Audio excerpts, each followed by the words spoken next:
الحمدللہ رب العالمین والصلاة والسلام علی سید المرسلین اما بعد فاعوذ باللہ من الشیطان الرجیم بسم اللہ الرحمن الرحیم السلام علیکم ورحمۃ اللہ وبرکاتہ۔ عرش پر جب چمکتا ہے یہ ماں تمام یاد آتا ہے ہمیں میرے رب کا نام۔ آج ہمیں جس موضوع پر بات کرنے کا موقع ملا ہے اس کا عنوان ہے چاند رات کی فضیلت۔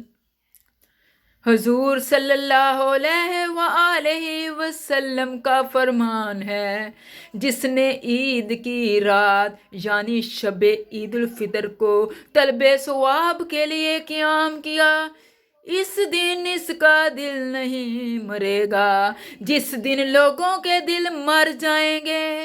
سننے ابن ماجہ میں ہے، جنت واجب ہو جاتی ہے۔ ایک اور مقام پر حضرت سیدنا معاذ بن جبل رضی اللہ تعالی عنہ سے مروی ہے، فرماتے ہیں جو شب بیداری کرے عید الفطر کی رات، رمضان کی 29ویں تاریخ کو چاند دیکھنا یعنی دیکھنے کی کوشش کرنا اور مطلع ڈھونڈنا واجب ہے۔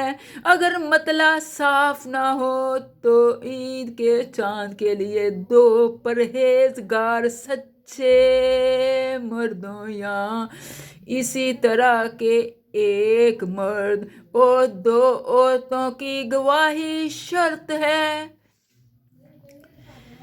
تیرے جلووں کی جھلک چاندنی میں اے خدا، ورنہ چاند میں کیا ہے،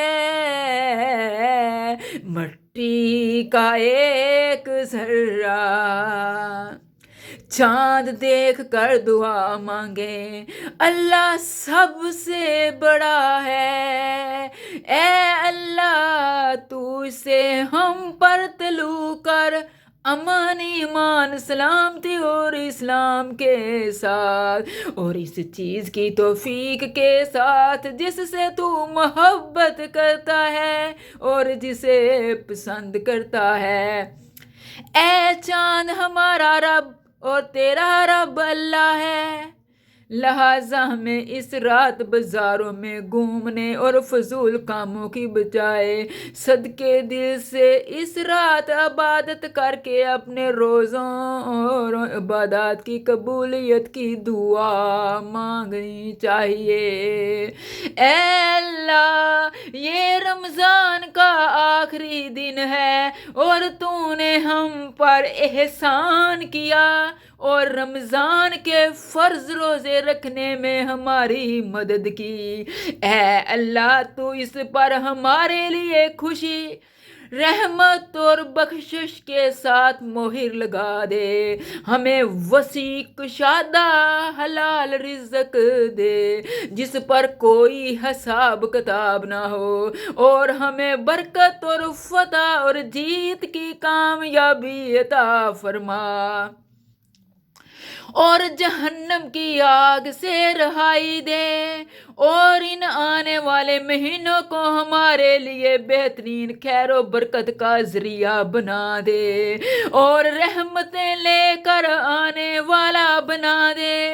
اے اللہ، ہم تیرے کامل کلمات کے ساتھ تیری حفاظت چاہتے ہیں۔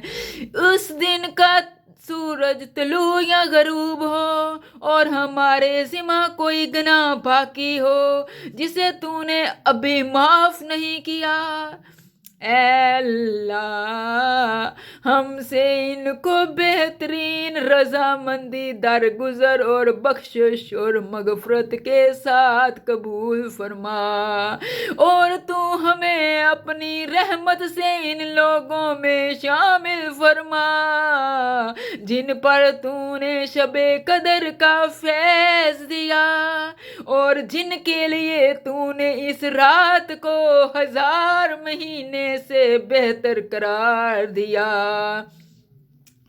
اور اس میں وسیع ترین انعامات اور عظیم ترین تحائف میں ہمیں حصہ دے۔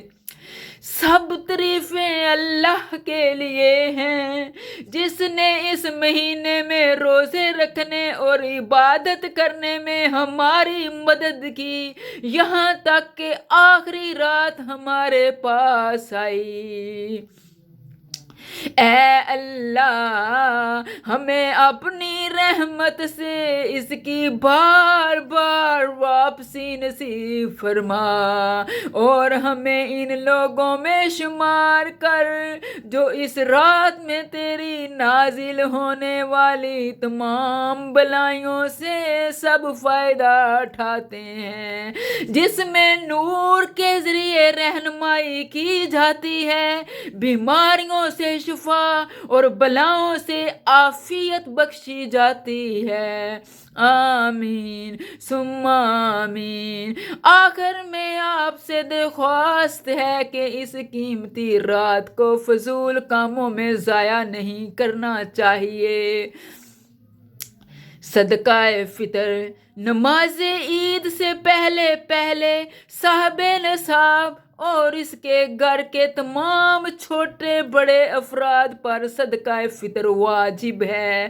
کم از کم 2 کلو 50 گرام گیہوں یا اس کا آٹا یا اتنے گیہوں کی قیمت ایک صدقہ فطر کی مقدار ہے۔ حدیث پاک کے مطابق جب تک صدقہ فطر ادا نہیں کیا جاتا، اس کا روزہ آسمان اور زمین کے درمیان معلق لٹکے رہتا ہے۔ کنز الایمان میں ہے۔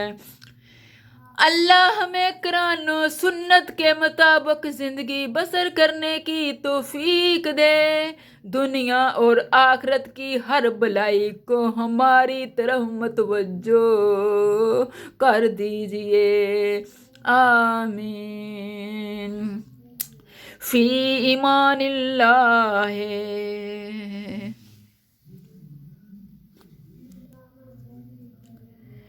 فی ایمان اللہ، فی